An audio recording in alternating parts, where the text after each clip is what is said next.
Welcome to Raging Bullets, a DC Comics fan podcast, episode 429.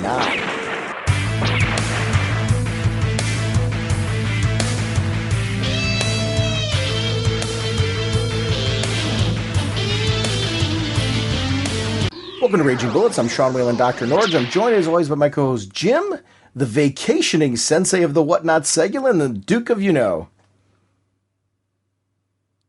Are you there? Oh, I'm on vacation.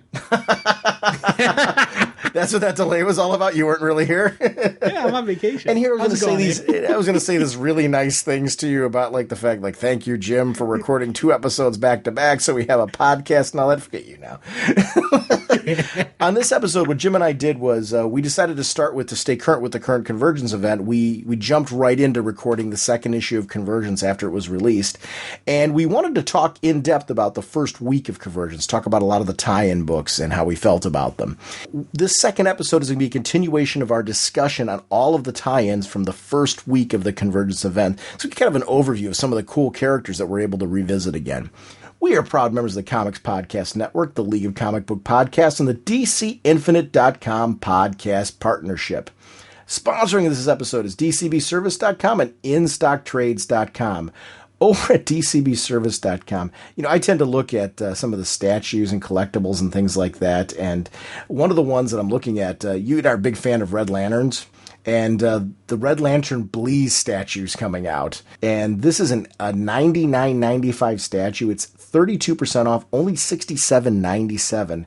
The real one I'm eyeing is one there's no way I can afford, but ooh, I gotta admit I'm eyeing it. You know the Constantine TV show? Yep, the Helm of Fate. Did you see that? I'm looking at that. I'm like, oh my gosh, they got 2 different versions of it. They have a 24 karat gold plated one that's like $543.97. And they got another one that's the standard edition, which looks outstanding too, is $339.97. I'm like, I don't think I can afford, but oh my gosh, does that look really cool? But they also have in that bundle too a Constantine statue. Yeah. Which that one's it's a $124.95 statue. That's 32% off, only $84.97. So those discounts for me make the difference between me getting a statue and not. But I am looking at some characters now because I'm just kind of expanding what I've got at home that I don't have that are favorites of mine. So I'm kind of going through and finding ones like that. I'm eyeing this month, really eyeing Constantine and Bleez, wishing I could afford the Helmet of Fate. Dude, that was a tough one, man. I wanted to order it so bad. I'm like, it'll completely destroy my comic budget. It'll just That's crush what it is. That's what it is for me too. I was looking at that. I'm like, oh man, that's like an easy sell because doesn't that look awesome? It looks amazing, and I was able to resist the temptation, but it's still not too late to order, so I may modify my order and I may get one of them. I'm not, I can't do it, so I shouldn't. But oh man, I want to so bad. Yeah, see, well, you and I are very much in the same boat on that because I'm looking at that and I'm like, well, but if I get that, and then I'm really good for like 6 months afterwards, can I somehow like kind of weigh my budget that way and do it? Which one are you eyeing, the gold plated or the other? Yeah. You're like if you're gonna do it, I'm gonna go all in. Yeah, woof. Yeah. See, this is where it's dangerous to talk to you, because I'm like sitting here like, oh, he's got a point. That would look really good, and that would look for awesome. A penny, in for a pound. That would look awesome on my desk too. Boy. I just got tickets to the Rolling Stones concert too, so I'm like looking at that and I'm like, I don't know. I'll have to see. Yeah, cool stuff. And that's DCBService.com. I'm definitely getting a statue from there, though. I'm probably going with either Constantine or Bleez, I think. But that's part of the fun of shopping each month is it's a lot of what we're talking about right now. It's like taking a look at your budget and saying, what can I afford, what can I not? And for me, the difference is when you're looking at a statue that's $799.95 and it's down to $543. Or it's $499.95, it's down to $339.97, or you've got one that's $89 or $99.95 and it's $67. Those price drops really make the difference between like what you can afford and what you can't. Because I tend to look at that as, okay, if I've got a comic book budget of this amount, the discount means that I can get a statue and I can get like this many more books than if I bought the statue straight. You know, I mean, so that kind of thing really does influence my decision as far as what I purchase and what I don't. But, oof, DCBService.com. They're your pre-order source for a whole bunch of stuff. Over at InStockTrades.com, I'm a big fan of Vertigo's FBP, the Federal Bureau of Physics. They have the first 2 trade paperbacks, Volume 1 and Volume 2, are 50% off, and that's over at InStockTrades.com. It's a great chance to pick up those at an amazing deal. And remember to check out their deals of the week at 50% off as well. So that's something to shout out over at InStockTrades.com. Mr. Seguin, what kind of a podcast are we? Your city's champion has been defeated. I am the Sensei of Pain. Raging Bullets is a spoiler podcast. We go in depth into plotlines, story twists, and whatnot of the comics we are reviewing on today's show. So if you have not read them, you may want to come back later so you can better enjoy the show. I safely want to say that I would love to do the whole podcast with Sensei of Bane just to see how long you could keep that up. He goes on his vacation. Jim, why can't you speak on your vacation? Well, you have to understand on the show. You couldn't hear that. Yeah, there are people right now that are like, Jim, you ruined my speakers. Because here's what I heard on my end. It was like, it sounded like fireworks are going off in your mouth. Let's talk some comics. A scarlet costume ejects from his ring, and in a blur of motion, police scientist Barry Allen becomes the Flash. There's a certain irony to this, Jim. We're going to start by talking about the Nightwing Oracle Convergence tie-in, but we usually record our opening and closing after the episode, and not before we start recording the segment. But because we're doing back-to-back shows, in the middle we recorded the opening and closing of both episodes to get them in there because we were doing 2 of them back-to-back. That opening that you did for this episode, you're like sitting here like, I wanted to do that in the closing, but oh my gosh, I'm hurting my throat now. I thought it was really funny that your dedication shows. Dedication, mental issues, call it what you want. Sure. This one, obviously, Gail Simone writing Nightwing and Oracle, but for me, the pure geek out was her writing a version of the Hawks. And I feel like a total dolt. Because in the main Convergence series with issue number 2, I don't know why I didn't connect that these were the people that were slaughtered in there. And I think, you know what the problem was? The victims became so secondary to me, other than the awesomeness of the Hawks in this one. Oh my gosh, the artwork is so beautiful on this. And seeing, a version of Katar and Shaira coming in there and, they're basically embracing whole hog the idea that, okay, you want us to fight? We're going to fight. And, you don't need to tell us twice. Just point and we'll shoot. Actually, no, I take that back. You don't need to even point them. They're just going to head in whatever direction they want and take everyone out. Really, really cool opening to the issue to see them right away. I've always wanted to see Gail Simone be able to really have some fun with the Hawks. And oh my gosh, this artwork is absolutely stunning. What a really good looking book. This, it's funny. The headdress on the Hawks really make a difference to me. Sometimes they screw that up a little bit and they don't make it look, I want to say gritty enough, barbarian enough, warrior enough, if that makes sense. And when you see it on these, it's a different variation on them, sure, but it has the qualities that I'm really looking for. Like, that just looks like you see these two coming at you, you're going to run. And if you don't, you're stupid. There's no two ways about it. Yeah, they've got a really cool gladiator look to it. Uh-huh.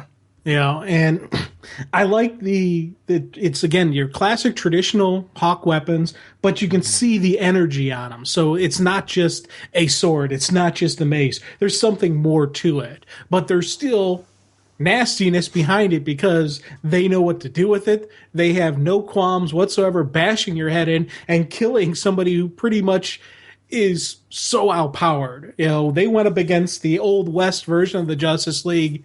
There wasn't, dude, you and I could have probably taken them.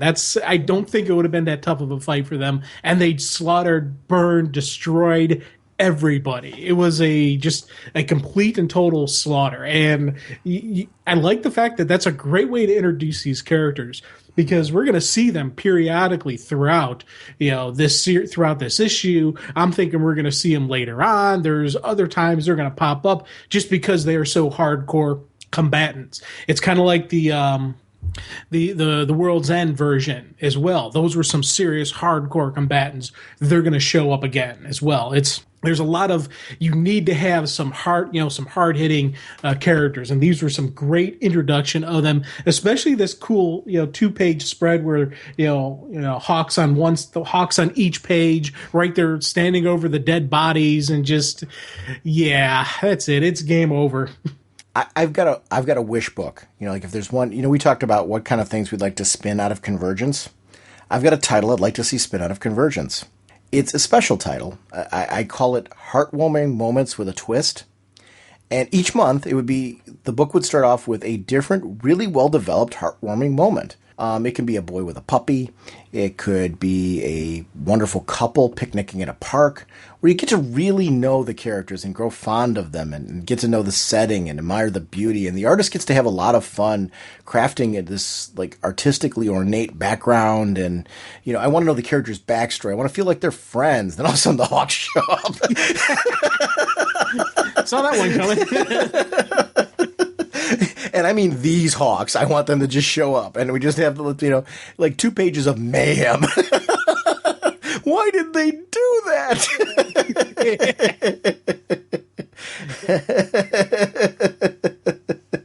One of the things about this issue that I really loved was... No, I'm not kidding. I want that as a book. I know you're not kidding. I know you're serious. I want to be clear on that. I don't want people to think that's a joke. So this is my time to ignore you. How you normally ignore me when I say stupid stuff. Wait, no. Hold on one second. I would like you to once again look at the pages of Mayhem with the Hawks. Now, I want you to tell me again that's stupid stuff.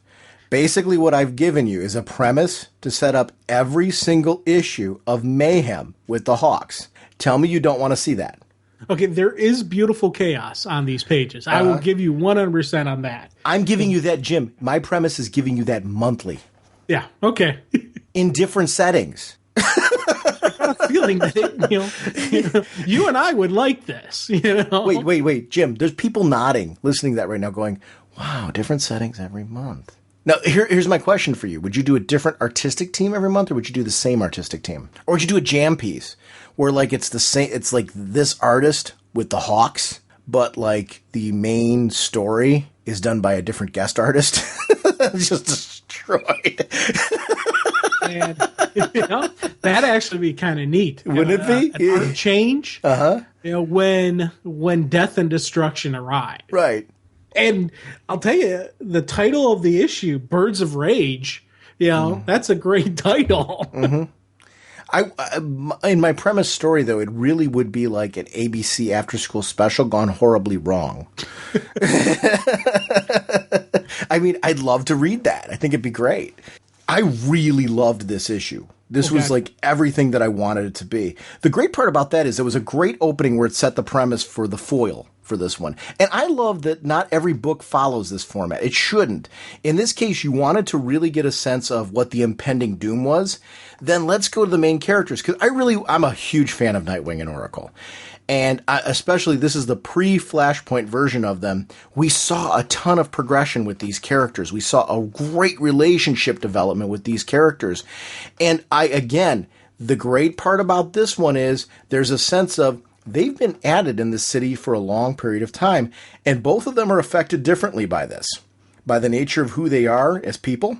And it is something that it shows how this will affect even the best relationship, because of the fact that they're trapped in this world. And what do you do in this one? Can you have a relationship, and can you have a future? Can you believe in a future in this world and commit to that with someone else? What does that look like?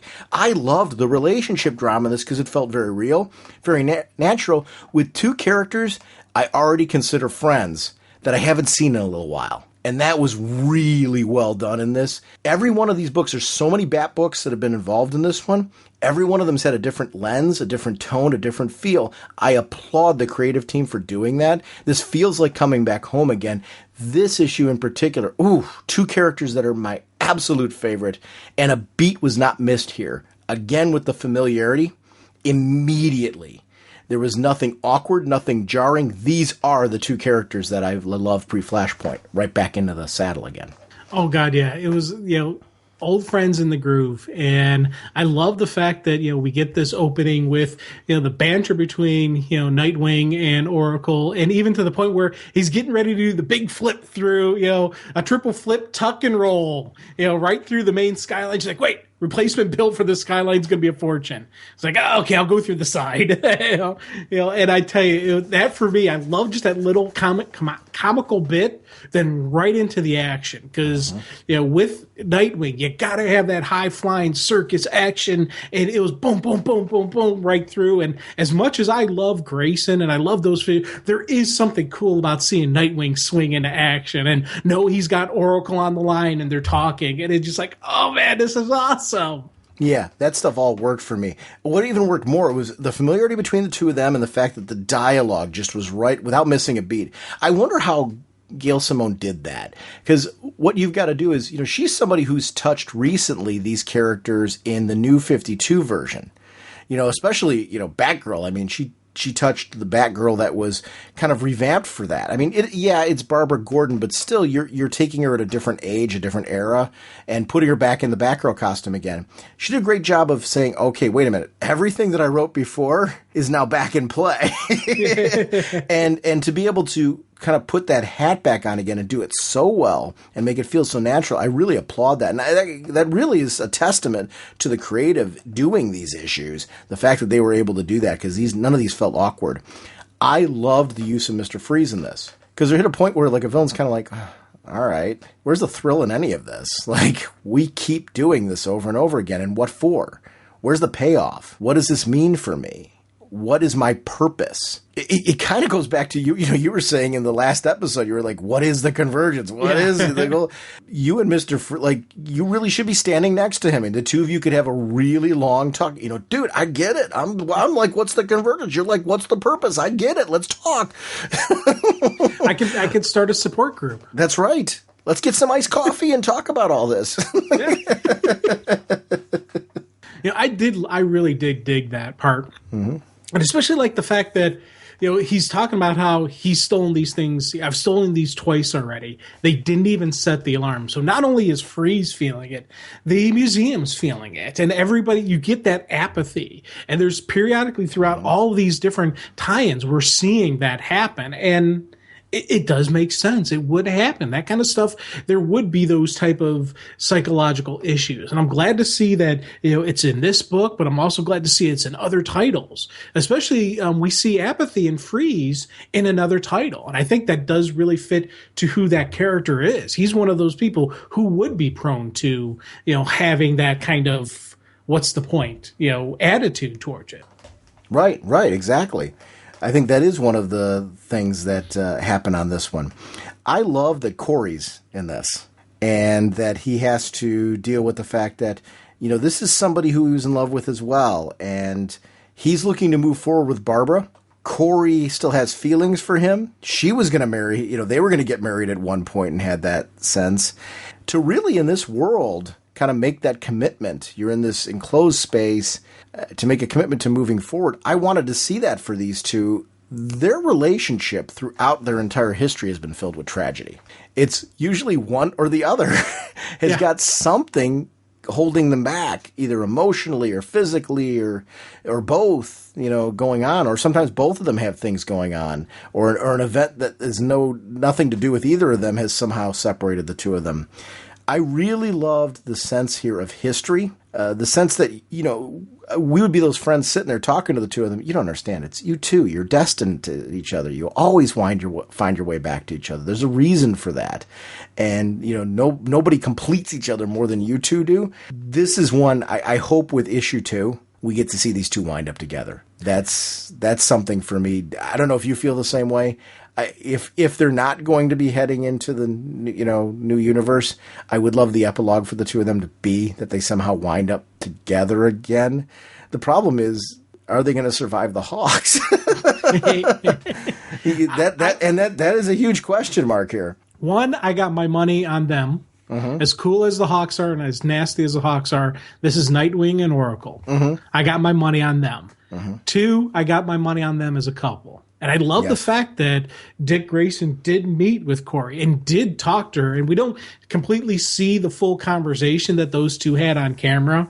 But, reading, seeing those two reacting together, then seeing, him propose later on, Dick let her know, hey, this is what's going on. This is what, and, there was a conversation there. And I like the fact that he did have that kind of moment, because it was funny when I first read those sequences, when he goes dark on, the comms with Oracle saying, hey, I'm going to be off comm for a little bit. I'm thinking, dude, what are you doing, man? And especially when Corey showed up, I'm like, oh, okay, something going on there. But, later on you realize, no, that's just him kind of putting everything in a row, all his ducks in a row, and just getting everything going through, and finalized. So I was like, oh, that's kind of a neat way to look at it. And it's really showing just a completion of Dick Grayson. And I'm so hoping we get to see these two walk down the aisle, get married. And again, this is the Gotham City I want to see survive. This is the one I want to see win. So let's hope they win, and maybe we can have somewhere in the universe this city and these heroes are continuing together. I love when the Hawks show up on the scene and they put that deal in front of them. We will lose the contest, forfeit our city and let it burn, and your city will give the two of us refuge. Would that even work? See, I don't think so. I think per the rules, that would be a breach of the rules. I agree. Because why wouldn't everybody do that? Why wouldn't they just say, look, here's the reality? Or why wouldn't more cities consider doing that? Hey, if the two of us team up, we could become a larger city and we could take out the rest. The only catch is we got to share one city together. So why wouldn't you band together with 2 or 3 cities? And so that way you've got the champions there and then win, ultimately by overwhelming numbers and be done with it. I don't get it. That's I don't see that as working. Well, you can't team up as groups like that because they only let you have certain champions, right?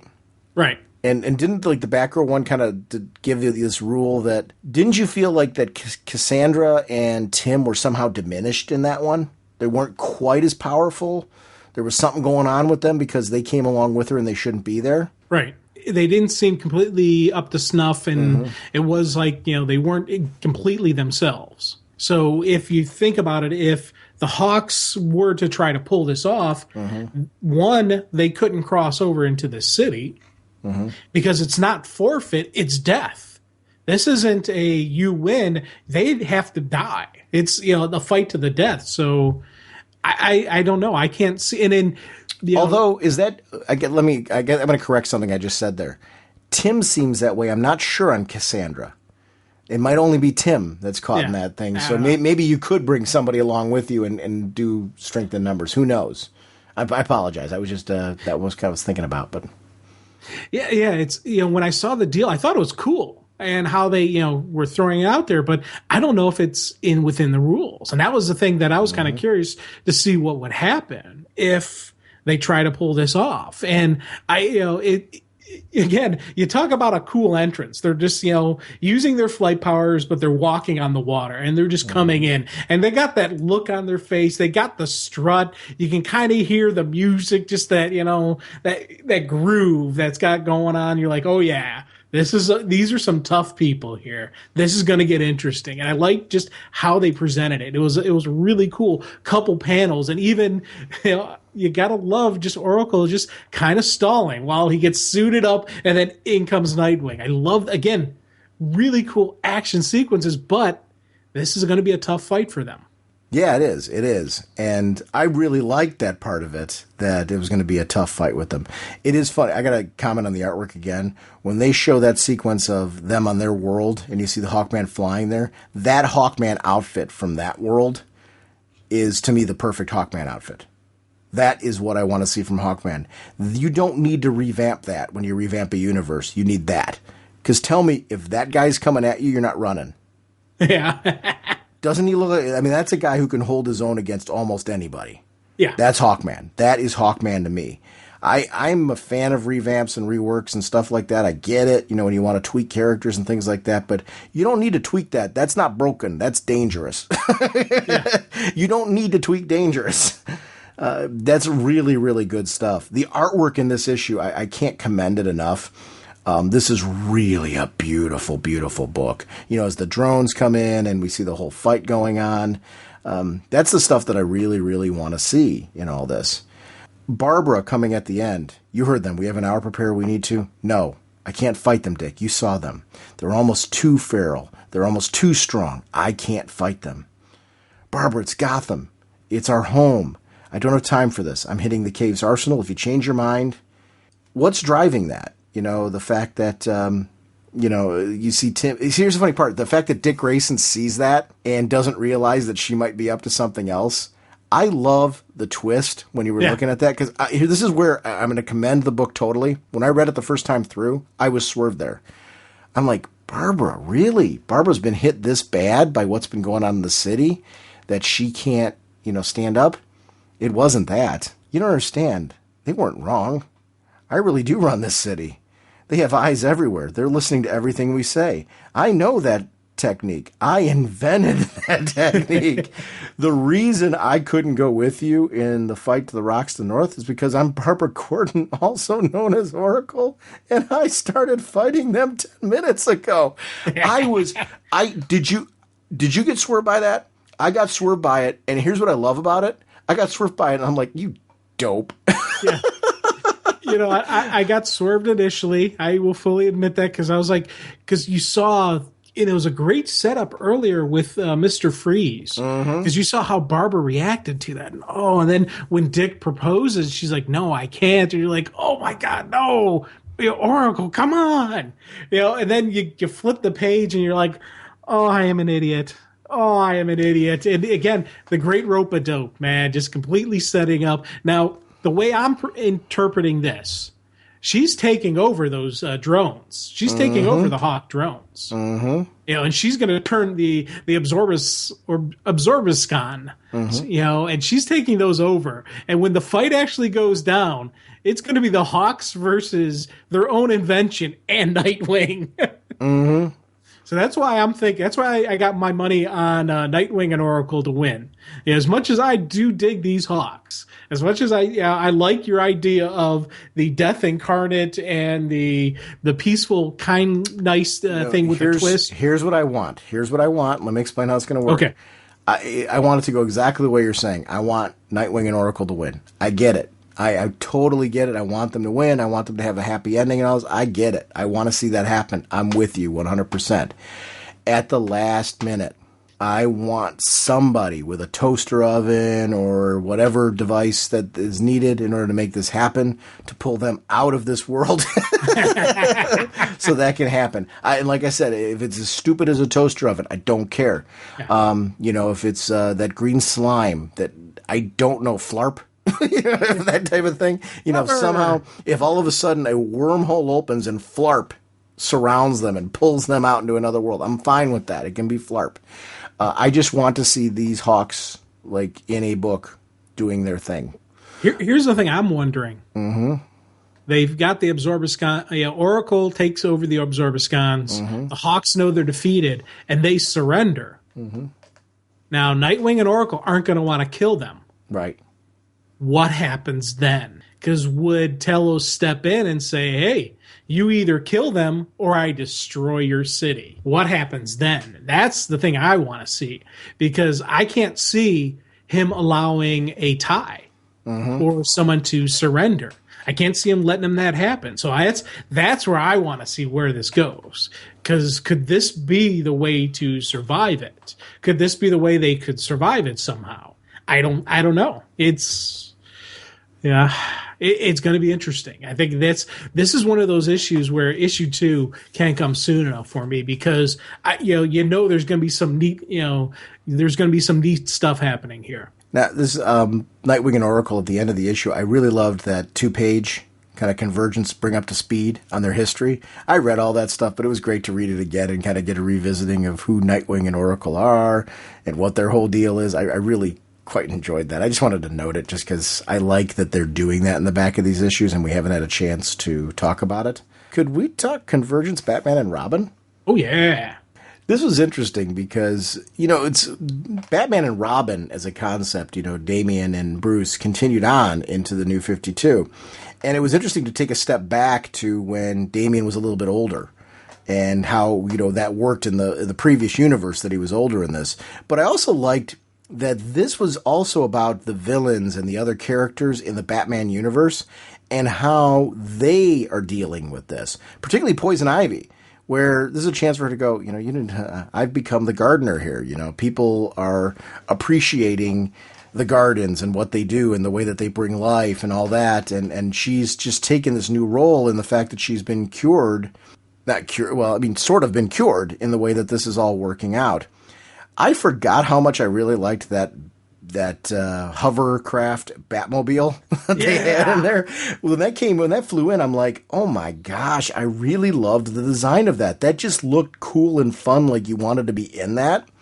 It was great to see these two back in action again. And the sense that this is the same Batman that we see in Convergence issue 2, meeting with his dad, with Damian fighting in this particular sequence. It was nice to see more of these characters because I think that Convergence issue just got me so excited to see more of them.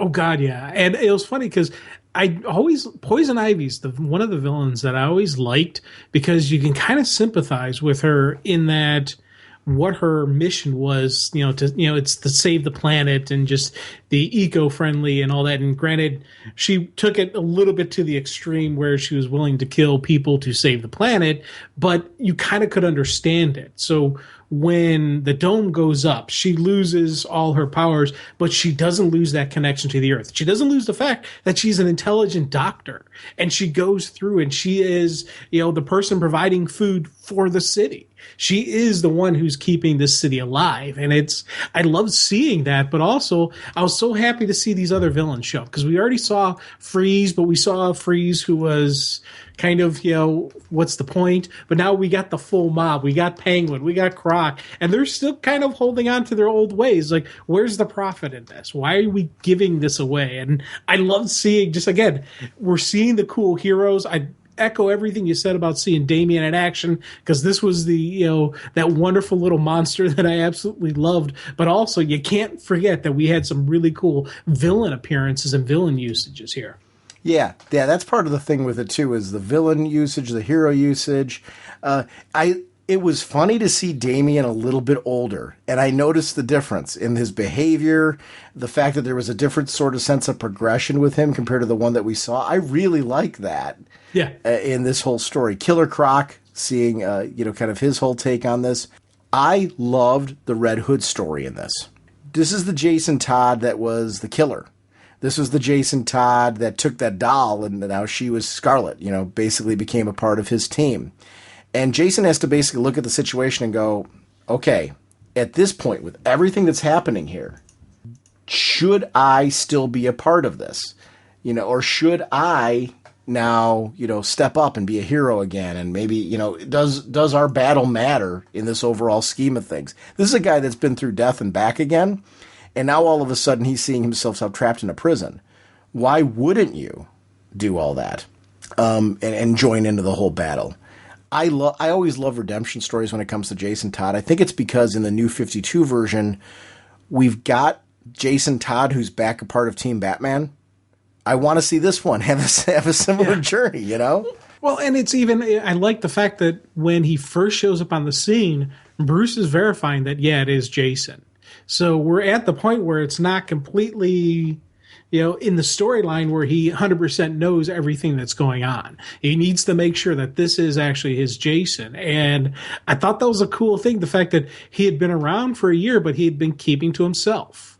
He'd been staying hidden inside the dome. This is the first appearance that Batman is seeing of him and Scarlet. And I was like, that's kind of neat, the fact that Gotham is so big that he's able to hide and able to keep concealed from Batman. He's able to stay, one step ahead of the Bat, which is a difficult thing to do, but Jason was trained by him. So I like seeing those kind of, just those little aspects of the story.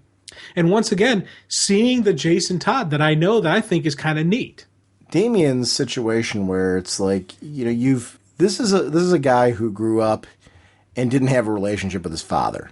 Now all of a sudden it's been just the two of them, and they've really developed this close relationship, and look what they've been doing. We've been keeping Gotham together all by ourselves every night for more than a year. Now some guy shows up and you act like he's part of the family. Maybe it's time you got yourself a new partner. It's a threat to his role. They've become partners. They've become buddies. They are, the team, and he's concerned that older brothers come back home. What does that mean for me? Is Bruce's attention now going to be on him instead of me? There's a jealousy there to that. That's very real. That's very natural. And we get those great moments again with Alfred, where Alfred's the confidant. Alfred's the one where, Bruce can kind of say, kind of screwed up a little bit here. And, I'm trying to take care of Jason, but it's my son too. And that moment in the manor with Dad's picture, where he's having that conversation. Yeah, again, it's cool seeing Bruce not know everything.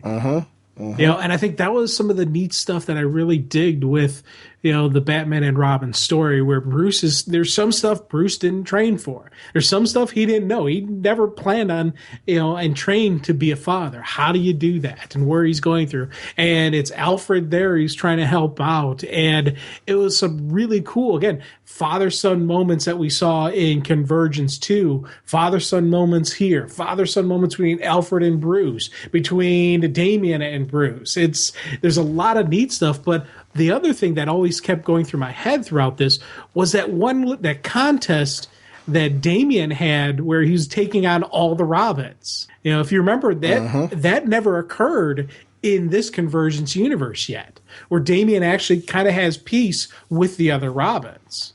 If this is right, they were pulled from that universe right before that could occur. So. Right.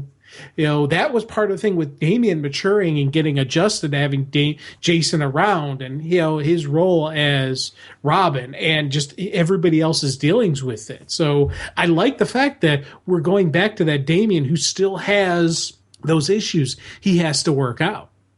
When Bruce shows up on the scene during that battle, Jason, I don't know what you want or why you decided to come out of hiding now, but this behavior is unacceptable. And Damian's comeback was, just tell me this, which one of us did you come to save?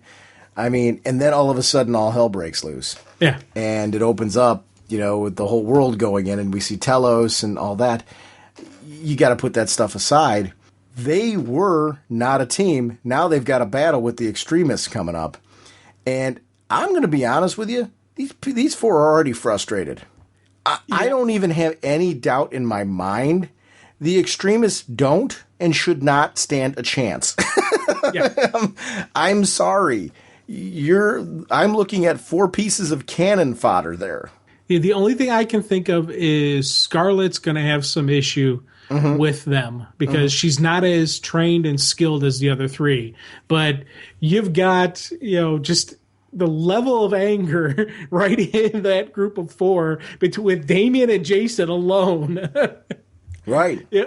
Oh, man. I'm looking forward to that. That's one. It was funny because I remember us before talking about how I said I was really looking forward to just how life is like in the Dome, not so much as the combat.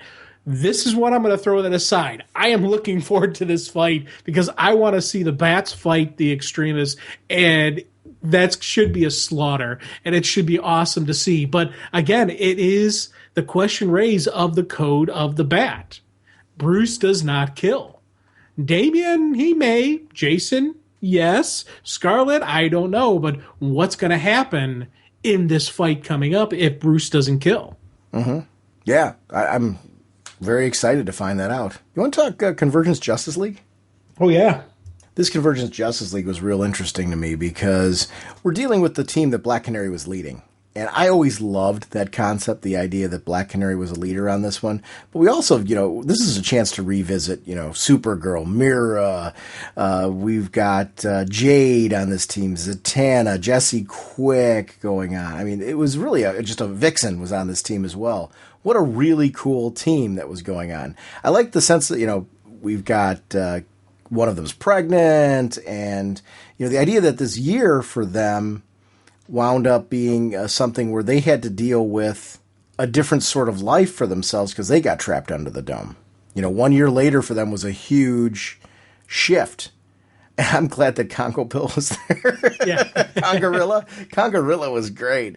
I really liked this era of Justice League. I was having a lot of fun with what James Robinson was doing. I thought he pulled in some unique characters. So I'm glad that they went to this and they brought this back, because I think this run was given some harsh criticism that I think was really unfair, because I really enjoyed the clever use of these characters. I almost wish there'd been 2 Justice League books going on at this time, where there was one with, the Magnificent Seven, and they had this book going on as well, because I think it would have probably been better received if it had gone that way. I liked the idea of the next generation kind of taking over in Justice League, and these characters were ready for it. I loved with this sequence where we show the baby being born, and then as the dome's going up, Jade's losing the green tint and goes back to being, because she's depowered. And I thought that was it was a cool way to show the dome going up, cool way to show the powers being cut off and everything. I was like, that was kind of a neat, it was a neat, for me, an artistic way they handled it. You're right, and that change with Jade I thought was really, really cool. The one story that I liked that they had going on here besides with that team was Mira's loss of Aquaman after he'd just come back. Flashpoint Aquaman's loss of his wife who was murdered. 2 very different thought processes going on with these two. They're both longing for a similar person, but clearly not the same person. Yeah. And this is, what I like about this is it's a different sort of twist on what we're seeing going on with Thomas Wayne and Bruce Wayne. You've got the Thomas Wayne from Flashpoint who's struggling over the fact that, do I fight or give it up for my son? Because I would sacrifice myself for my son because I love him and all that. In Aquaman's case, he would sacrifice everybody else just to have Mira back. And I think that's pretty clear. Yeah, and again, this is it's funny because we're getting pre-Flashpoint versus Flashpoint, and this Aquaman is just a pretty nasty, nasty dude. And, wonderful torture sequence, and then he's like, release me. Oh, sure, come on, you're released. Really cool, just... They're keeping constant with the Flashpoint universe. They're keeping constant with just the level of, just anger these guys have. Yeah, and keeping constant with the Flashpoint universe is great because this is a sequel to Flashpoint. At the same time that it's a sequel to the pre-Flashpoint DC universe. Seeing both of those things together is really great for me in this. I liked seeing both together. Yeah. That is an interesting thing, though. If you love somebody and you lose them, they die. And then all of a sudden you see another universe's version of them. The person's a virtual clone. How do you ignore, that's a very interesting problem or twist because it's not that person. I mean, there's no 2 ways about it. It's not that person, but yet in some ways it is. Is that a betrayal? Can you let the feelings go there? If you do, what does that mean? That's a very interesting dilemma and problem because you figure you've got a certain taste, right? I mean, you've got certain things that you're drawn to and attracted to, physically, emotionally. There's a history there, which wouldn't be there in this case, but there's certainly the physical and emotional that's there of your interest. How do you ignore that? But yet at the same time, how do you justify that? If you really loved the other person, it becomes a real interesting dilemma. I love that about this because I love seeing how different people are dealing with it. Yes, we got that's this what I mean. Aquaman with his extreme. We had in Convergence 2 with that Dick Grayson seeing his dead wife and how he dealt with it. We've got the Project S Flashpoint finding out that Lois Lane is still alive and he goes to her. It's, in the Superman Convergence. So everybody's looking at it and dealing with it in kind of a different way. And it's kind of neat to see, Dick Grayson just kind of hung back and didn't do anything because he's a good guy. This one goes to the extreme and kidnaps. The Superman, does the psycho flyby and is who knows what, being the super stalker. So it's kind of neat what's going to happen, how it's playing out. By the way, I've Got This was one of the most fun segments in that whole series. That horn goes off, that big thing shows up, Supergirl says, I've got this. Good to be back.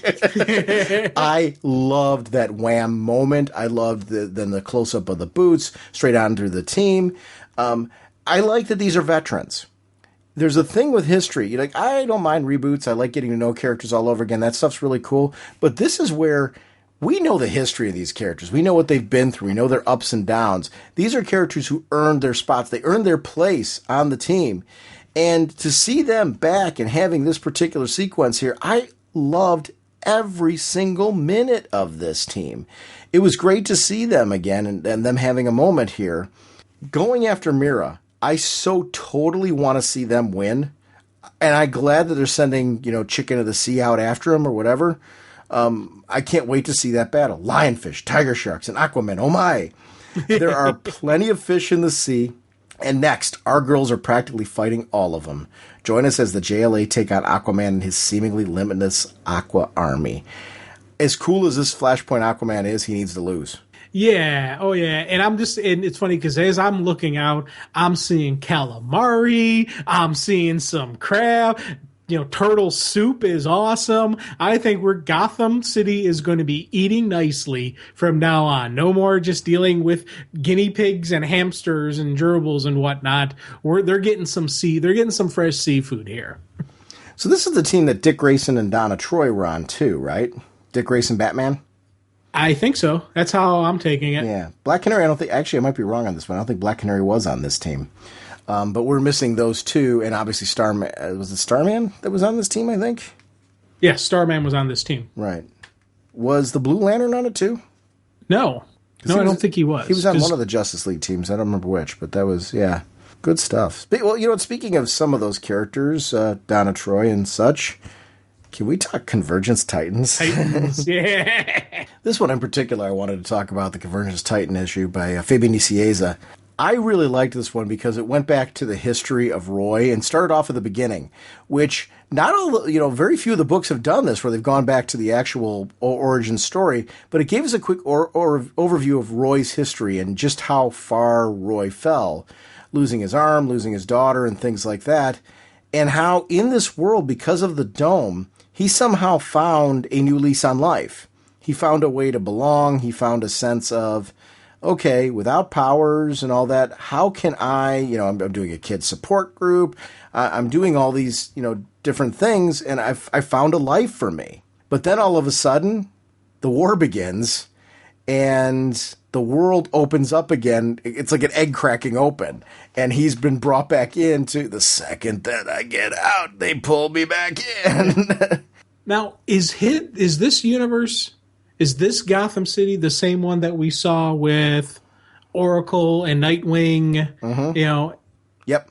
Okay. This was one of the ones where I was a little bit confused because of this Corey and that Corey, and I'm like, okay, which one? These are the same ones. Okay, and it was kind of like this was one of the ones where I wish they had kind of given me just a little editor note saying this is what's going on. Well, they do in the beginning. If you take a look at the beginning of the book, Jim, they tell you what worlds are a part of this. They actually tell you right in the beginning of the book which different in this particular week or in this particular sequence. It's the pre-Flashpoint Gotham City, the Flashpoint Gotham City, Follywood, California, New York City, Angor, and El Inferno. These are the worlds that are a part of. They're not all necessarily in every issue, but these are the ones that are currently involved in these sequences. Okay, I'm an idiot because I just thought that was just an advertisement. Because I was sitting there going, "Why are they doing an advertisement page?" No, they're actually spelling it out for you. That's the world that you're. There's my note that I wanted. They've been giving it to me. I just didn't realize it. So that's the same Corey that Dick Grayson was talking to in Nightwing and Oracle. Okay. Because they're in the same world and all that. So we're actually seeing them there. Okay. I'm an idiot. Okay. No, it's, you know what though? That's part of the point of these discussions though, is to discuss the things that are concerning us or that we're questioning or things like that, so we can say, you know, did you have this concern? What does it look like for you? So we can do that. I loved the moment when Corey and Donna get their powers back. Yeah. Very Corey, where she's like, you know what? I can feel my skin tingling. We're on the 20th floor. It's called a breeze. Let's find out. And she just jumps and goes. I mean, if she had been wrong, she would have been roadkill. Yeah, there was no saving her on that one. Mm-hmm. And I love the impulsive, reckless lunatic that would be flying lunatic. Right. Oh, that was awesome. She's one of those characters that I really do enjoy, especially when you get moments like this when it's, she looks at life different than we do. And those are always some of the neat stuff that, when she's done right and when you got the right style to her. She's not just powerful. She's not just, hot. She is just this really cool character. Yeah. And she's fun and interesting. And the history between her and Donna in those sequences really made that great. It was great that the two of them are friends with or without powers. And I like that sense too. There's a sense of history with them there. So we also see that what we assumed with Arsenal before may not have fact been the case. Yeah. This dude had a whole arsenal ready to go. And ready no pun intended. Yep, exactly. Or pun intended. I don't know. It was great to see that sequence. Tell me that wasn't cool. You know what it reminded me of? I love Arrow. I love when Arrow goes into like his on the TV show, his kind of whole arsenal area that he's got the there. War Room. The War Room, yeah. This was his War Room. I really like how this was all set up here to see him with his War Room, and the fact that in the War Room there's a picture of his daughter. Well, it's right in his chair, and you got the monitors set up, so he's got an Oracle type setup going on there. So he's got the information, he's got the city rigged and wired, and it's kind of he may have had this calm, quiet demeanor, but he was keeping track on things. He was keeping an eye on things. I could see it where he and Oracle would take kind of watchtower duties for this city under the dome. Right. So again, the extremists show up in this one, and this is that same world that we saw. They're getting ready to fight a similar group to the ones that Batman and Robin are getting ready to fight. This is a different angle for that battle, and to see Starfire and Oracle getting ready to fight. I mean, Starfire and Donna Troy. I got Oracle in the brain because you mentioned Oracle getting ready to fight, but then Roy suiting up. I loved where this went. Because the second he shows up on the scene and we see the offer that's on the table, really?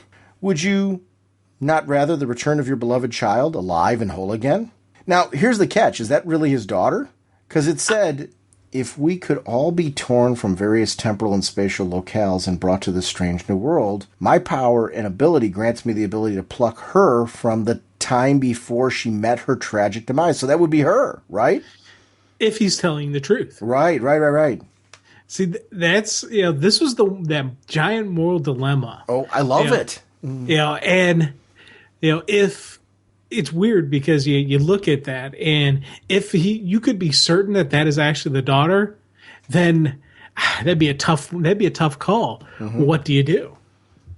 But to be honest, I don't trust the bad guy. My opinion is he doesn't have these powers. He has the powers to see, and create, kind of more of mental powers to make him think he's seeing his heart's desire. I don't think that's actually her. Now, I would love for that to be her and have the heroes figure out a way to actually get the girl back and beat the bad guys. That's my ultimate choice, but I don't know how it's going to play out, but I'm going to predict that. I'm hoping that's the way it plays out. I'm predicting that. I think this is a redemption story for people who didn't like where that went. that she died. This is a way to give her back and say Right. she's still alive, because it was a great thing because she's sitting there saying, "Daddy, help me, Daddy," and it's playing to the heartstrings, and even it gets to that final point where you get the one panel where he's sitting there and actually touching her, and you can see the tear running down her face, and it gives you a great impression that she's actually alive, she's physically there, but. Yeah, I don't know, man. It's a tough call. And only thing that gives me redemption on this is the fact that both Donna and Starfire probably can survive those blasts. So is he actually taking them down by shooting them? I don't know. I know. I want to see it. I want to see it. I want to see where this goes. That was a really well done issue because I love the whole setup. It pulled at the heartstrings, reminded us of what this guy went through. And then put us in a situation where that was used against him. Can we talk the question? Oh, yeah. Can we just let Greg Rucka write this? No, I mean it. Like, seriously, Greg Rucka, Cully Hamner, Dave McKeag, can we just make this a monthly? And whatever he wants, let him have it. I don't care what continuity this is in. I want this monthly. This story, yeah. I want the question monthly. I don't care if he reboots it. I don't care if he continues from this.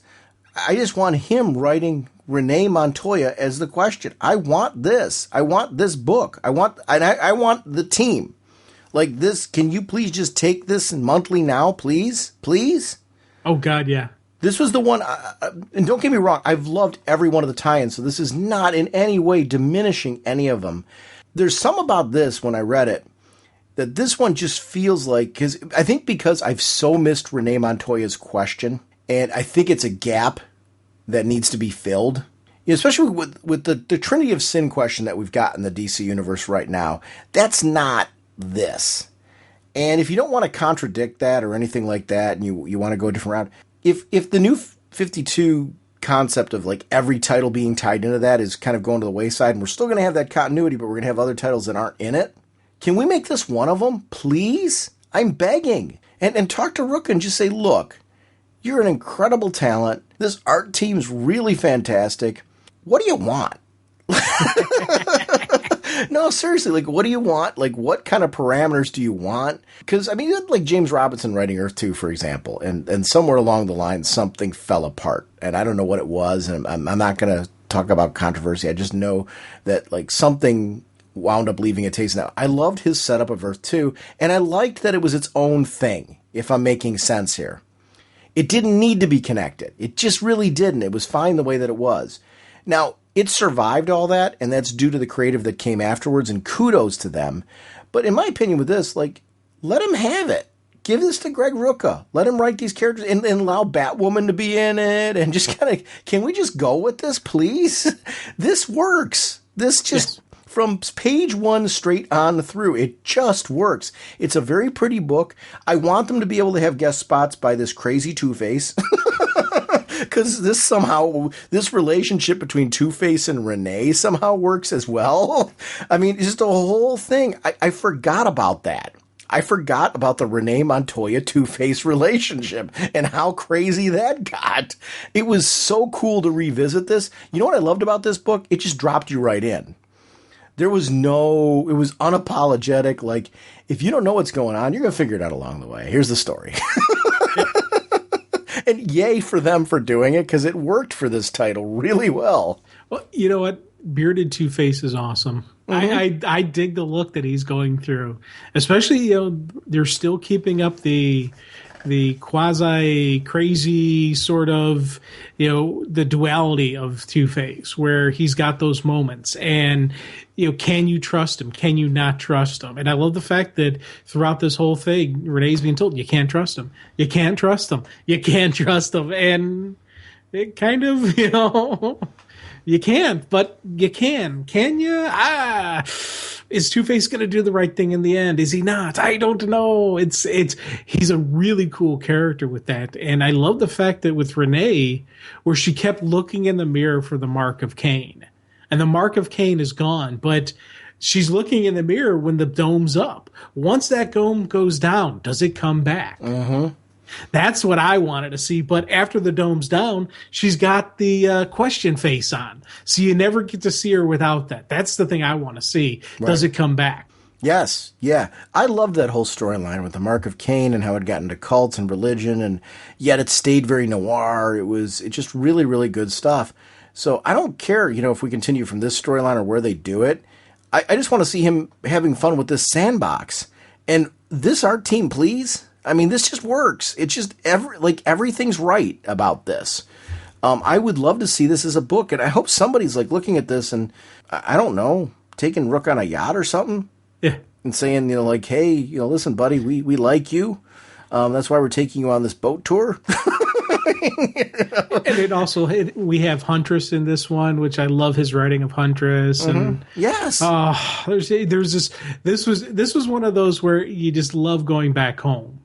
And again, we talked out earlier about a lot of these characters that you get that comfort level, and as soon as you're right back in the groove with it. And this was one of those where I really miss Renee Montoya as Question because of everything she went through to become the Question, where it was the whole journey she went through to get to this point, to the end. I was like, man, that was something I missed about her, and I wish we could somehow figure out a way to bring her back. Can't we just put it on its own Earth? Well, it's the multiverse. Who knows? Convergence. Maybe Convergence will make this universe this city may survive. So this universe may be out there. We may have multiple Earths within the one universe. I don't know. Let this survive. Let this be its own planet, and let Rooker write it, and just leave him alone.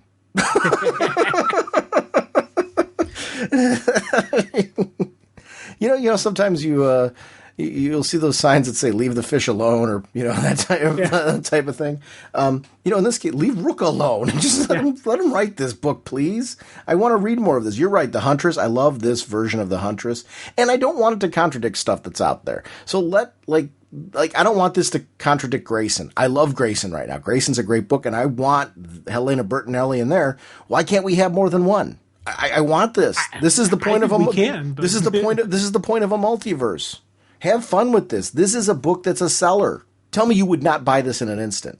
Oh, I would. In a heartbeat, yeah. I mean, tell me you wouldn't recommend this to a friend or 2 or 10 or 20 or on a podcast. Yeah. Hey, I've said before, Rucka's one of the names that if his name's on it, I grab it just because I like his style. And, this version of the Question, she was my Question, remember? Because I never read any of the previous stuff with her with 52 when she came into the mix as being the Question. That's when I first started, studying who the Question was and learning about the Question was her. So, yeah, I'm all for her. What did you do to study who the Question was? I'm questioning that. Well, that's the Question. Yeah. That's when I began reading it and studying the Question. And it's like you went off on some college course. I went out to Nanda Parbat. Did you? Oh, you went on your own little tour? Yeah, that's good for you. I'm literally, this is what I was doing that rant and rave about it. I'm literally paging through and I'm going, this is just great. I'm looking at it. I'm like, wait a minute, we're recording here. We should probably talk about what's going on specifically in this book. But when Huntress showed up, you're so right. I loved seeing the relationship between the two of them. The fact that, these are two friends that we grew to love seeing together. I liked the familiarity between them. In the meantime, you got Two-Face doing his whole little Russian roulette thing. Seeing the Question there and in that moment with Two-Face going, okay, listen, we've got a choice here. You can either go along with the coin or not go along with the coin. Do you think the coin wasn't working because the dome was up? It's the only thing I can think of is that because of the dome, for whatever reason, the dome was blocking the actual coin. Or the other thing I was thinking is, what if Renee switched out coins on him and has a weighted coin, so that no matter how you flip it, it's always coming back to, kind of like marked dice where they always land a certain way. Because I could see Renee being able to pull something off like that, just because again, she is that kind of cool of a character. So those are my two thoughts going through my head. But I love the fact that when the dome goes down, Harvey's mindset is, hey, I'm going to find the other Two-Face and I'm going to make him kill me. It's not about, I'm going to fight for the city. No, he's going to have that Two-Face kill him. Again, it's talking, how did the city under the dome affect everybody? We saw apathy in, Mr. Freeze. We see suicidal tendencies in Harvey. And again, it's kind of it's an interesting exploration on how these characters handled the situations. Did you notice his name tag? Harold Vey. And he crossed out the old, so it said Harvey. It was really great. Yeah. Now, Harvey, the coin came up to kill Renee, didn't it? But yet, he chose not to? Is that what happened there? When he realized who it was? Did he choose to go against the coin? Or did the coin turn up that she was alive? I honestly... Because look at the situation. He goes to clock her, and she goes, no, Harvey. He realizes who it is, doesn't he, in that moment? Yeah. Did he choose? And I think we're meant to be asking that question. Did he choose to stop there? Yeah, because I keep looking at that. Because he says, look at that. Mm-hmm. And I'm guessing that was it finally came up kill. Right. Because it hadn't come up kill yet. But the look on Harvey's face was, hey, I know who that is. That's Renee. Crazy stuff. Yeah. Because it was funny, because I first read through it, it didn't dawn on me that he had chose to go against the coin. But you're right, dude. He chose against it. Great stuff. Yeah. I loved Batwoman showing up. I just want to see more of this. I really, really loved this issue. I'm really not diminishing any of the other titles that we read in this one. I really enjoyed all of them. But that one in particular, I was just like sitting here, you know what? I think it's because I've been missing Renee Montoya. Yeah. And I'm talking about Renee Montoya as the question. Like, I know that we're, kind of going a certain route with the character and stuff like that, and I get it, and I like that. Here's the thing, with the fact they're changing the rules a little bit, post-Convergence, as far as what kind of books they can do, this can have its own planet, seriously, in the multiverse. Call it Planet Fred or Jerry or something like that. I'm fine with that. We'll call him Steve. Yeah, Planet Steve. That's where Planet Steve, that's where Harvey's from. Yeah. But, because you think about how the solicits for next detective. Uh-huh. It says Harvey's new partner is Renee Montoya. Uh-huh. What if it's this Renee that makes it over somehow? I'm cool with that. I'd love to see Rooker write it with this art team. Yeah. Oh, God, yeah. And that's nothing. Here's the thing. Yeah. I want the current detective team to have that book that they're writing, because I love the current detective team, so that's not taking anything away from them. It's more of I want this too. I'm being greedy. You want it all. Well, as a fan, I do. And seriously, I think that book's a seller. They should really get that book out there. That's just my take on it. Can we talk Harley Quinn? Oh, God, yeah. Yeah, I think we need to talk about that, right? We need to talk about Harley. So anyway, when Harley Quinn kicks off, she's being typical Harley pre-Flashpoint.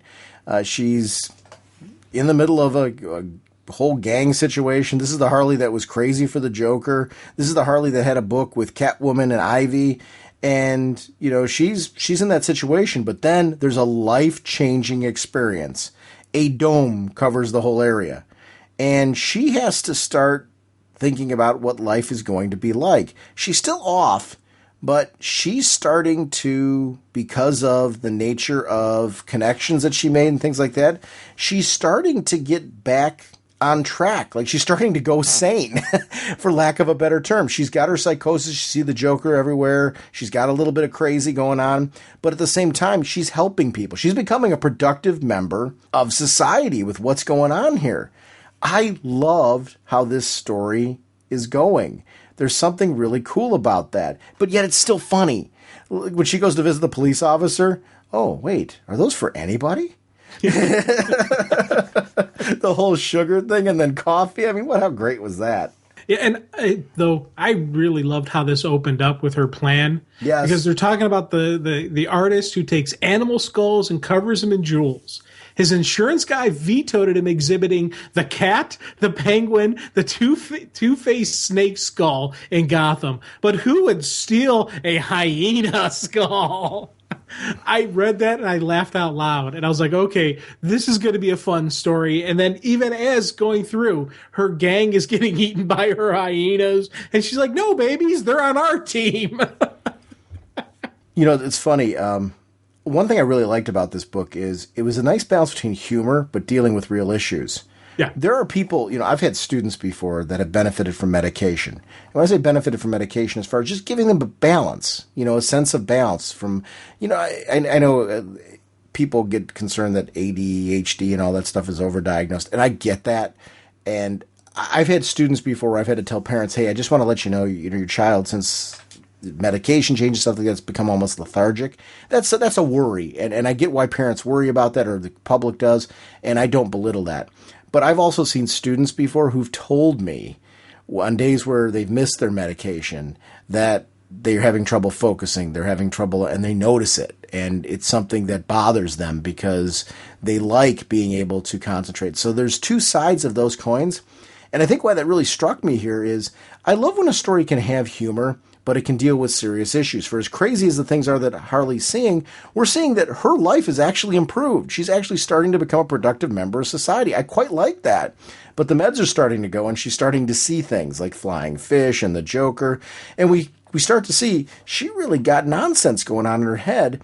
But in spite of all that, this relationship she's developed with Louis is actually helping her. She's starting to, on her own, outside of the meds, find a balance. I love that part of the story. This is really a tragic issue. And I love that about this story. The fact that, yes, this whole convergence thing is going on the outside, but I was captivated by this issue because of what she was going through. And as much as I loved seeing Catwoman and Ivy, and I wanted to see the two of them fight. That whole sequence was great. Don't get me wrong when I say this. I couldn't wait to get back to find out what was going on with Harley because her story was so captivating. So it's not taking away anything from the other two characters, but they really did a great job of making a great Harley story here in this issue. Yeah, and it was funny because this one sequence, when she's first there, and she's like, I have groceries and I have instructions to make them food. Chop, chop, chopping. Hey, stay out of the way or you'll lose your tails. I didn't completely understood what she was talking about, especially because she's like, hey, I'm relying on you guys now that my meds are all gone. I was like, oh, and it was something after reading through and going through the story, that's when everything really started dawning on me, how she was using other techniques to control the craziness, that she didn't have the meds. She didn't have any of the antipsychotics. And so when she has that flashback with the Joker and Louis comes in for the save, and it's, it was a really, it kind of like, it was one of those things that dawned on me. I was like, oh, I'm an idiot. Of course. Why didn't you see that? And I think part of it, I was so focused on the fun that is Harlequin that you do easily miss the tragic side. You do miss the story side of it. But this is something that was a really great blend of it. Mm-hmm. I couldn't agree with you more. There was a great blend here. Here's a question. Ivy and Catwoman are faced with a problem because the defender of their world is Harley. You got a friend who is actually better. Like her life is improving because of what's happened. Yet you got to make her crazy again. How do you do that? Talk about a moral conundrum. Yeah. Because I do think that Ivy and Catwoman generally consider her a friend. But I love that I'm like feeling so bad for her and we're really setting her up to fight Captain Carrot. I'm not completely familiar with Captain Carrot and his powers.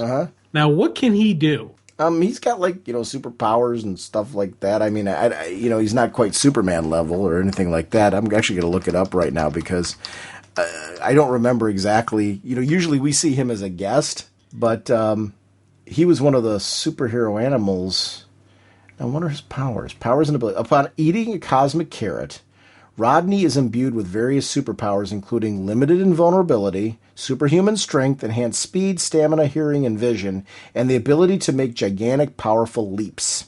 Rodney's powers are the only ones out of the zoo crew that are not permanent. After 24 hours or a period of extreme exertion, Captain Carrot's powers wear off, and Rodney reverts to being normal again. As such, Rodney keeps a window box full of carrots, plus has a chunk of the meteorite to ensure his continuous supply of carrots and keeps two holstered on his costume for recharges when necessary. Ooh, that's going to be a tough fight for Harley. I want to see that fight. Yeah, rabbit season. Yeah. I want to see it. It's good stuff. It's funny. Like on paper, you look at that and kind of go, "That's silly," but then when you read the tale of the tape, you want to see the fight. That's Like I want to see her with her big hammer and going after the mallet and going after him. I want to see that. I'm into this. It's kind of interesting because you talk about what should Catwoman, what should Ivy do, but if they hadn't done that, could the kinder, gentler Harley been able to take that guy? Do they need that level of craziness? Because that was the thing they said, with the mood stabilizers, they got to get him out of the system, so Harley's got a fighting chance.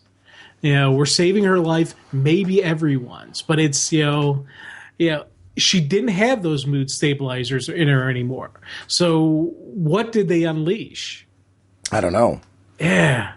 Because she's definitely got the crazy look in her eye, and it's full on Joker mode, full on, yeah. Because even the Harley we're seeing now in the story, I don't think is this crazy. No, they may have kicked her to 11. Yeah, and you may need that to take on a super powered rabbit. But once the rabbit's taken out, I think that's going to be the final part of the story because she had something serious with that cop. And if she can't get back to something level of her version of normal, what happens there? I think that's going to be the interesting. The fight is going to be cool, and I got my money on Harley just because Harley's awesome, and I can't see her losing to a rabbit. But what happens after that? It's again one of those situations where the fight is going to be cool, but that's not the full story. Right. Speed Force? Yes. All right. So this one was great because I love Wally West, and I'm glad that we brought the kids in. I wanted to see like a progression. Where's he at? But this idea that, when he thinks about the kids, when he feels a connection with the kids, they're zapped into his Speed Force because of their connection with the Speed Force. I always liked that concept. It backfires on him here because he originally brings the kids along, but then, they're all trapped under the dome. With them being trapped under the dome, now he's like, we got Linda not knowing whether we're alive or we're dead. I've got to get back to her. He starts to become obsessed. And his whole source of living is, I need to get my kids out of here and I need to get them back to their mom. As a dad, trying to raise, or a mom, either or, trying to raise singly 2 kids in a confined situation like this without access to your family becomes a very overwhelming sequence of events. I was glad they did this book because it was a different sort of take on what's going on there with the fact that you got a hero with 2 kids being separated from their spouse. Whether it was a female or male hero didn't matter. It was more of what this means for them. Yeah, and it was interesting for me because with them being trapped in Gotham and just how he pulled in, and they show him just on his day-to-day basis where he was just taking that pickaxe to the wall, and he just everybody knew that was the Flash, and they're like, hey, he's gone a little bit wacko. I don't know which one's crazier, him or the Atom, and you see kind of like the heroes not dealing so well with it. And even when they show his house, he was given an apartment to live in because they're not from there. They needed space. And I was kind of like curious to see with that because with, him and the other heroes that are in that city, I would have expected them to bond together and band together more. Yeah, it's an interesting sort of sequence of events that's going on here. I also like people saying, hey, that was him, right? The dude who used to be the Flash? Yeah, it's a contest between him and the Atom for who's gone craziest. The fact that people openly know that he's Wally West, the Flash, that kind of thing. I always liked that Wally's identity was public in various runs of his time where they knew that. And I know they put that back in the box at certain points, but I liked the idea of people knowing who Wally was. It somehow worked for the Flash just because of the nature of the character, if that makes sense. He's a character that tends to be more open, tends to be more friendly with his city and things like that. So for some reason, that just always seemed to work until he had a wife and kids. Then that becomes a liability, right? But I always like when people are able to look at him and go, that's the kid that's the Flash. And it's very today when we comment on celebrity. You know, this is something we would do today, right? You see them and you start when the second they're out of earshot, you're speculating on them because you've heard something about it. This would be newsworthy. Oh God, yeah. You know, and it's kind of neat just seeing this hero and just, you know, again, it's that obsession where who's crazier, but it's how much of it is insanity, how much of it is, you know, the guilt he's feeling because he brought them along. If he wouldn't have brought them along, if he wouldn't have pulled them in to him when he's running to Gotham, it would be just him. And I think he would be handling this completely different. He'd still be trying to get out, though, because he'd want to get back to his family. Yeah, but he wouldn't be on the crazy side of it because you do get that sequence where he dealt with all the other heroes. He talked. They showed a kind of a sequence with him and Batman talking in the cave. He mentioned how he went to the Atom trying to figure out a way, and no one can figure it out. And you could tell that the others settled into continuing being the protectors and the guardians of the city, while he just kind of went, you know, off kilter. And part of his going off kilter is, you know, guilt, is just the, you know, with his kids and his wife and everything that he's dealing with. He, you know, because he was always the super speed. Well, now he's no longer super speed. And it's, he, you know, where when Clark lost his powers, he was able to refocus himself, and we saw him, you know, decked out and fighting crime that way. With Wally, he kind of went off, you know, just kind of went off grounds a little bit. Right. I liked when he sees the Old West people and he's like, let me see if I can go save them. But it's too late for that. Their whole world has been destroyed. Now, this puts a different spin on it. What do you feel about your world when their whole world has been destroyed in front of you? You saw people crumble just like the buildings did. Yeah. And dissipate, which means you know this is what's going to happen to your world. Not just you, but your kids. Yeah. Any people that you consider friends, citizens, people who are actually from your culture will die if you fail. It makes you wonder, what would your motivation be? Would you go and do that? Then he makes the mistake of thinking of the kids and they get pulled in because of that. I really liked how that played out, and I liked that there was a preface to it from within the story. I liked seeing him speed through some of the worlds. Yeah, that was kind of a neat thing where he's going. And again, it's showing just that Wally isn't completely on kilter of what he was before. And it's, you know, we talked earlier about how life under the dome affects people and deals with it. With Wally, you know, I would say the Wally pre-dome wouldn't have been as, I don't want to say scatterbrained, but it's kind of like the best description I can come up with him.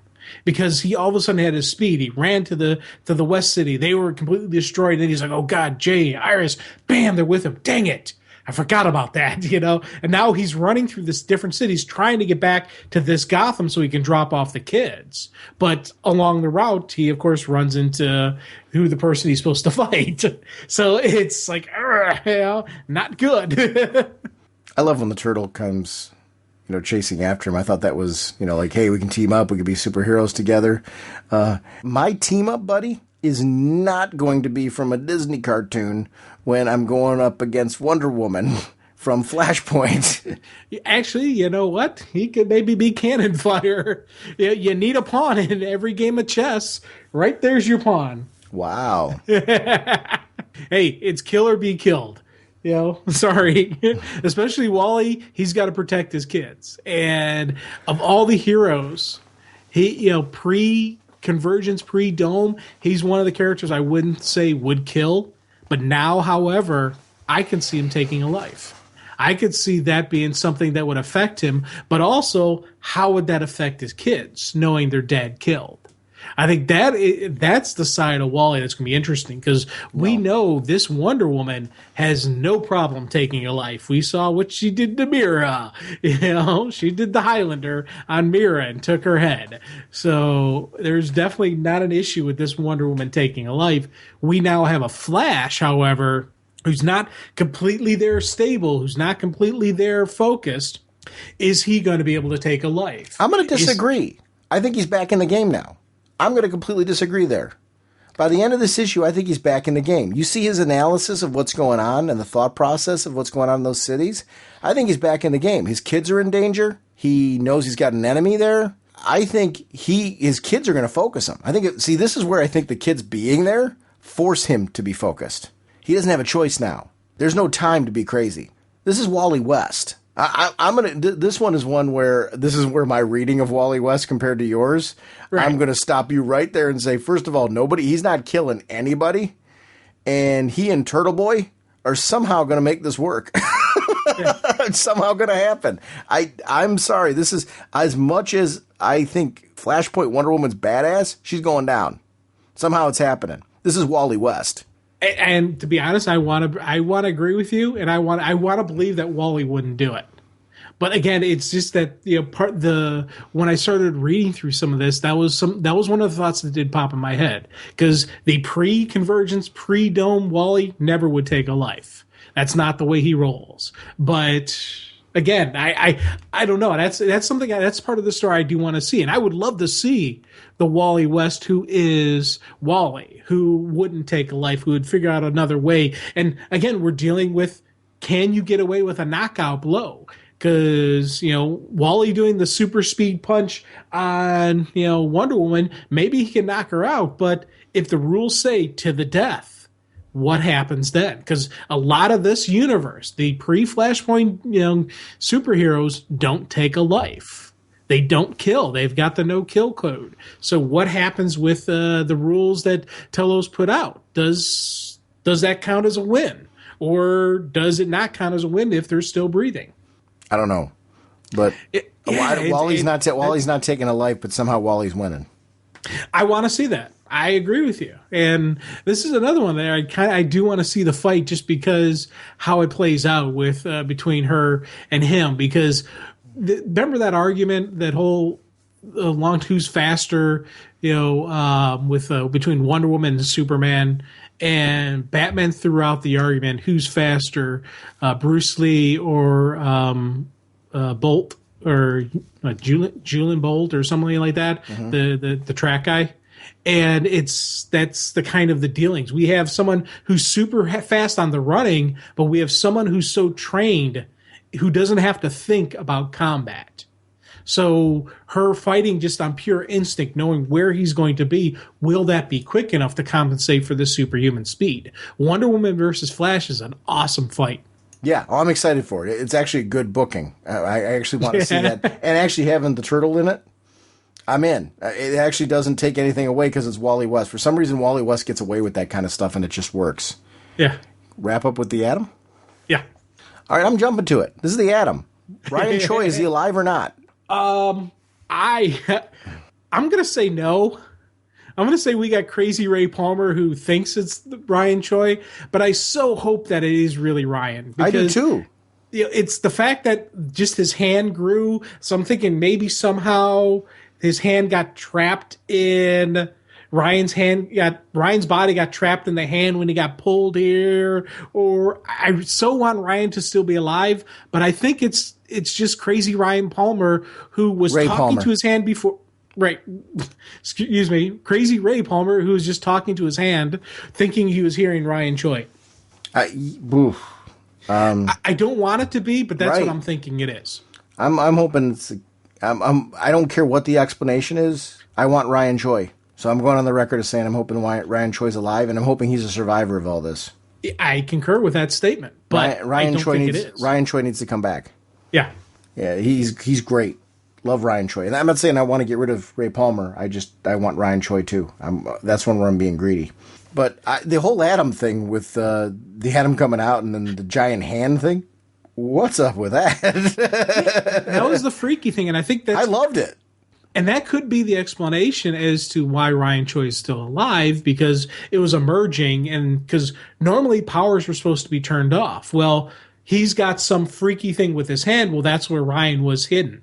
So when the dome goes down, Ryan's able to come out of his hand. So that could be the explanation as to why Ryan's still alive, because we saw, what's her name? Oh, God, I can't think of her name now.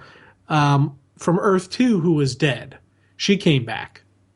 Oh, you're talking about, yeah, but I think her issue is with her powers. That's why she came back, because she was one of the avatars. But you're talking about Yolanda. Yeah, but you could also argue that Sam died and he came back as an avatar. Right. So the rules might be different if you were an avatar. I guess I give that a lot more leeway than the Ryan Choi thing. I'm going to go on record as saying right now, I don't want it to be that he somehow was in the hand. Because I'm looking at the page right now where the hand explodes and stuff. I actually quite like it. I find it humorous. I mean, it just shows that the dome is not just affecting powers going away. It makes other things wonky. Yeah. And I'm kind of cool with that. This would make you a little crazy. I got to say, the whole shrinking thing I think would make me a little nuts too. Because I would be afraid that I wouldn't grow again. But the giant hand, you know how you do the whole thing. If you keep doing that, your face is going to get stuck that way. If I kept doing that, I'm afraid my hand would get stuck that way. The X-Men Guido, where he absorbs energy and he gets bigger. Yeah. And he didn't realize it, so his part of his body is super deformed and stayed permanently that way. That character was a character I always thought was really cool. I did too. That would freak me out that if one half my body was so much larger than the rest, and it was kind of disproportionate, and so that is a super freaky thing. On top of it, there is a craziness going on here, and is it because he's hearing voices? Is it because he's life under the dome? What's going on here? And I do like crazy Ray Palmer. I do too, and I get why. I actually liked seeing that not everyone came out of this unscathed. And the one you're talking about with Guido was Strong Guy from X Factor. Yeah, Strong Guy, yeah. Yeah. I like that Ray's a little off, with the voice in Ray Palmer's head falling silent. So is the voice Ryan? Is Ryan somehow in his head? Is this a way to bring back Ryan Choi? It's funny, there's two controversies here. The death of Ryan Choi and the death of Lian. Right. That are in these Convergence issues possibly being addressed. He wants to go after Slade Wilson because of Slade Wilson killing Ryan Choi. What happens if Ryan Choi's alive? Ooh, boy. That's an interesting little thing going on there. I like Ray Palmer. I actually like I would read a book about Crazy Ray. Crazy Ray, yeah. Wouldn't you read that monthly? Oh, God, yeah. I'd read Crazy Ray because, again, it's that it would be a little bit different going on. But, yeah. Doesn't he make Ray a little bit more interesting when he's nuts? Yeah. I mean, he's a little. No. I'm sort of not joking here. I'm looking at him like Crazy Ray with the big fist or Crazy Ray with his shrinking powers. Why settle? Because you don't have the shrinking powers and the big fist. But what if it's just erratic? He pushes the button, he doesn't know what's going to happen. That would also work as well, yeah. Yeah, because he's Crazy Ray. Yeah. Yeah, my first thought was that, it's all still in his head, but it could very easily be that he's back and Ryan's still alive, and the voice he was hearing in his head, maybe Ryan was shrunk down inside his head and couldn't resize up, like kind of how, he was literally sitting inside his ear the whole time. And then when the dome goes down, Ryan's belt starts working again. But how did Ryan survive when he was dead and in he was in what, a matchbook? Mm-hmm. How did he come back from that? But that I don't know. That could be a mystery of Convergence, or, maybe it'll be explained issue 2. I love this dialogue. Yes, Maria, how do you keep such a good attitude? Huh. Well, we've been under the dorm for a year. No end in sight. I don't think it's something evil that did this. It hasn't killed or tortured anyone. I think we're bugs in a jar. Is that supposed to be comforting? No, realistic. If I'm going to live, I'll have to do it here, period. So I just keep living. That's all like most people. You should try it. It's fine to seek justice for things that happened a world ago, but I wish you'd show yourself a little mercy. See a doctor about that voice in your head. Move out of that leaky basement. Shh. I'm not trying to pester. No, shh. Maria, you hear something? And that's when this, boom. Deathstroke shows up. Really, really great stuff. Of course, Deathstroke shows up, and then we get our voices from all over talking to everybody else. And then he gets pulled out. Well, he's set to fight, right? And he fight and win. So really cool stuff. I don't know. I love the way that this whole thing played. Go ahead. Now Ray flies through the guy and the creature goes down, but he doesn't kill. It doesn't look like a death blow there. Mm-mm. and it's a knockout. The creature's not dead. Just take a look at the end when Ryan's in the background. The creature's getting up with his scepter. Oh yeah, the creature's ready for round 2. Mm-hmm. Ooh, maybe we're losing Ray. Wow. What if the voice isn't an illusion? That's what I've been trying to tell you. I don't know. Hey, he looks very solid to me right there, but again, maybe we're seeing this from Ray's point of view. Yeah. I'm excited for issue 2. Let me ask you a question. Was there any of these that you found disappointing? Oh, no. No, all of them were good stories, and I enjoyed reading them. So it's, again, as I said earlier, the only thing that I just don't know what exactly is going to be the end game for Convergence. Where is this going to go? And that's where I want to see, and that's what I want to understand. It's right. I'm getting a very entertaining story, and I'm liking what's going on. Mm-hmm. So I'm happy with the read, and I'm enjoying it. And you've heard me laughing periodically throughout this. So it's a good story. It's a good story being told, but it is something that I'm going to wonder, what is the end game of Convergence? Where is this going to go? We're only a quarter of the way in. Right. Because we're at issue 2. So there's 8 issues to this. So we've got quite a ways to go in this storyline. There's a lot of development that can happen here. As an event overall, how does it feel to you with where we're at right now with issue 2? Are you glad that they took the break and gave us all these books? Yeah, actually, here's the thing about that. Mm-hmm. When they first did that, I was like, why are they doing this? But then I looked back thinking, you know what? I'm glad they're doing this from a financial standpoint. Because if they were continuing the ongoing story and doing this, that would have killed me. Mm-hmm. By them postponing everything, giving us the break from the monthlies and letting us just focus on this or only picking up certain titles, whatever we want to go with, it's actually saving me some money and making things a little bit easier on me. I was kind of happy to see that how they did that. So I'm kind of glad they did that. And, as I said, going through this, I'm getting good stories. So there's nothing to complain about. Every one of these things has been, even when I didn't know who the one characters were, I still enjoyed seeing them get slaughtered. And I still enjoy seeing, and I don't know any of the cartoony people, but I want to see what happens to them, because there's cartoon physics applied to Captain Carrot and the speeding turtle. We'll find out what physics apply coming up soon. I'm very into this. I honestly, I've got maybe a different reason why I'm glad they stopped and just did this.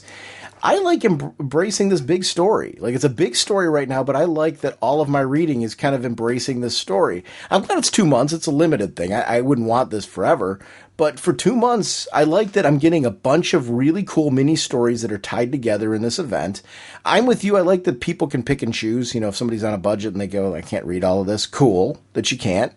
But you can grab whatever stories you want. None of them are needed to read Convergence. The main Convergence story reads just fine on its own, but you could pick up 2 or 3 of these and just enjoy them and really embrace the story that's being delivered and enjoy them that way. I'm a fan of that. I think it's a great way to deliver it. I like that there's something meaty there for the people that are reading everything too. So I like that it's one size fits. It fits everybody, no matter what your budget is. You can read the main mini. You can read the main mini in some of them. You can read the main mini in all of them, and it works for everybody. I mean, it's a complete story no matter what you do. That's important. You keep all of your fans tied into this whole thing. It's a great event. I'm really digging it right now. I loved every single one of these issues, and that's fun to say. There was nothing that I felt was disappointing. If anything, they exceeded my expectations. I thought they were going to be good. I thought I was going to enjoy revisiting old friends and that was going to be good and all that. I didn't think I was going to be so glad with how much depth they put into really connecting with each particular character. And there's something the question. I'll use that. I'm going to say it again. I want the question back as a series. I really do. Please do that now. That book, that team, now. Please. Sell a kidney or something like that to him to get it. What have we got to do? I just advocate black market organs. Yes, you did. Yeah, whatever we got to do to get these guys by back any means, man. Let's bring it back. Let's get it back on. Yes. We need to get the question back out there. Great batch of books. Oh, no, you don't! Want to remind everyone about our show voicemail line. It's 1-440-388-4434 or Dr. Norge on Skype. Please feel free to shoot us comments about anything you'd like to talk about relating to the show. Sponsoring us once again is DCBService.com and InStockTrades.com.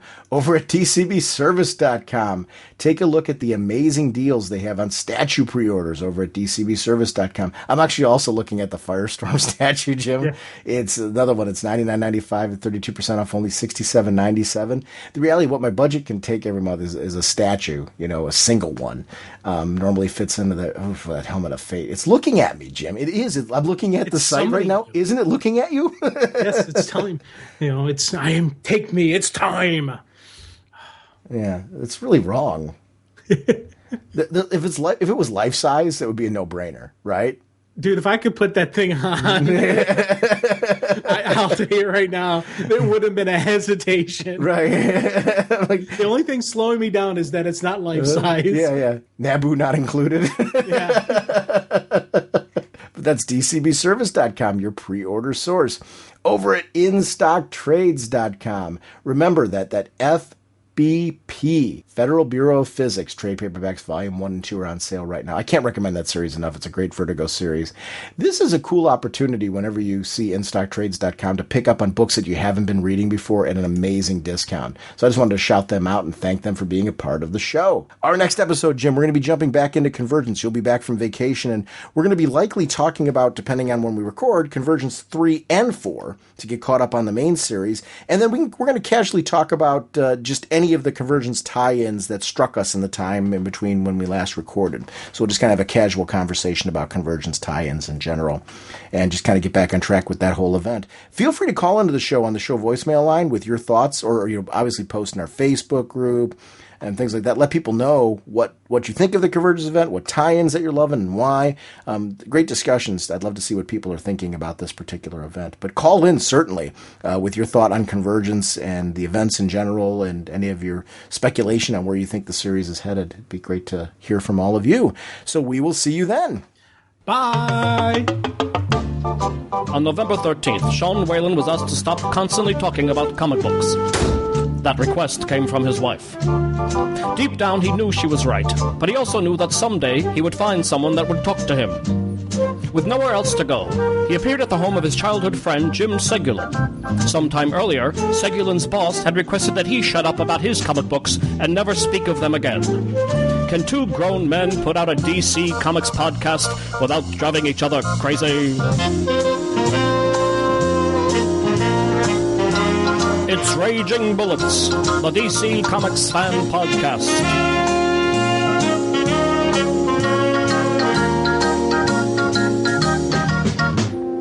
With Sean Whalen as Dr. Norge, and Jim Segulin as the Sensei of the Whatnot and the Duke of You-Know.